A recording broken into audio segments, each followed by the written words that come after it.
fans of classic X-Men, this may actually be the coolest thing to happen in Marvel in maybe 19 years, maybe 15 years, who knows. It looks really good, and I hope this run really lasts. Talking about this is Bounding Into Comics. Again, one of the best places to get your comic book news. This looks just fantastic, actually, and it kind of makes me just kind of cringe a little bit because, I just stepped away from Marvel. I haven't bought a Marvel book in about a month now, but man, looks like I may be buying some Marvel books in July. We will see. I'm not really sure, of course.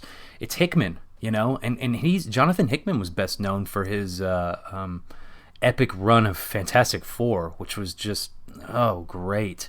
He expected you a little bit to know about the characters before you jumped in. So right when you jump into it, it throws you directly into the action. And I can almost guarantee that that's kind of what he's going to do here. But there's some great articles here, except for the one by Bleeding Cool. It was actually horrible. It was sensationalized. And they said that Jonathan Hickman demanded that they cancel all the rest of the X-Men books. That's not the case at all. He recommended that. He absolutely did. And they said, yeah, I think it's a good idea because he wanted to make it clear. Well, I'll just read the article here. Really good stuff. Now, I'll start with the actual interview. I just want to start with this part from comicbook.com or whatever. So this is Jonathan Hickman. He says, okay, so for the most part, I don't believe incrementalism works in fiction universes. And that, I think, is why almost every big franchise change that occurs has a delineated starting point. So I totally get that. At every single starting point, you have to make it clear, look, this is what we're doing. And that's kind of what he's saying here. He says it does work, which is why the industry abuses it as a sales tactic. Well, that is definitely a Comicsgate common theme that we talk about a lot over here.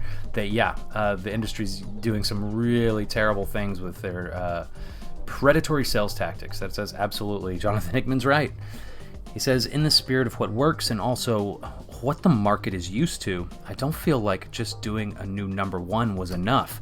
I also didn't think that if we were serious about what we were trying to do, we should have a mixed message in the market about what an X book is. That sounds great. That's almost like music to my ears. How could this be happening right now? This is really cool. He says, so we need to sell the idea that this is what we're doing for the next few years. So if you want to read X-Men books during the run from late July through September, House of X and Powers of X are the only new X books available, and everything that's going to follow is based on them. We wanted to be clear to the fans, to the stores, and just as importantly, to the creators who are going to be staffing these books in the future. We wanted the message to be very clear. This is a whole new era for the X-Men. This is what we're doing now. Cool. That's cool. I'm really totally in. Specifically after seeing this, seeing a lot of the art. I know Jonathan Hickman is just going to absolutely do great in whatever he puts forth, His stuff is awesome. Look at that art. That is just great. I'm actually... this is the most exciting thing that I've seen Marvel do in a long time. That's a cool cover, I guess. A little purplish for my taste. That's cool right here. This is the one I like.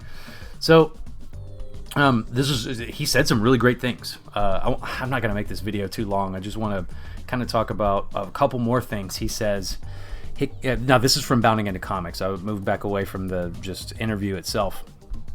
And this article says, he talks a lot about, this article talks about, the Age of X-Man that I've been reviewing on my channel. It's all garbage as far as I'm concerned. But he kind of talked about what's been going on in X-Men for a little while. And we get to what Hickman says. He says, 1, House of X is a story about a pivotal month on the history of the X-Men where everything changes for mutants on Earth. And the other, Powers of X, is a story about the history of mutants in the Marvel Universe. It works as a series of reveals and revelations where each issue of House of X and what follows, Powers of X, and vice versa, makes you reinterpret the issue you had previously read. That's so cool. And then obviously, at the end, they crash together in a way that propels us forward into a new X universe. Man, okay, well, they've been planning this for a year, is basically what they said, which is really cool. This is one of my favorite things that he said. This is absolutely fantastic, and if you don't take anything away from this entire conversation, this is the one. Hickman discussed the mutant metaphor. I'm not sure how you get away from doing metaphor when you're writing X books. I suppose that narratively, the problem nowadays is interpretation. Are we talking about a stand-in for marginalized groups, or the metaphor simply being a substitution for the word different, for special? Or is the real modern complication atomization, where everything is segmented to such a degree that there are no stories which mean something to everyone, where the psychological expectation is something catered or personalized? I could end there, and I think I will, actually. I want to talk about that, though. Listen, what he's saying here is that can we write stories for everyone? Can we get back to metaphor, right? That is exactly what comics have really been, over and over consistently. Do we want messages in the comics? Well, I don't know. Messages are fine as long as they're made in parables and metaphors, you know? And listen, if that's what Hickman's getting back to in these X books, I'm really thinking about picking them up. It seems like they're going to be really good. It seems like the writing is going to be good. Because again, the human brain works off of parables. It really does.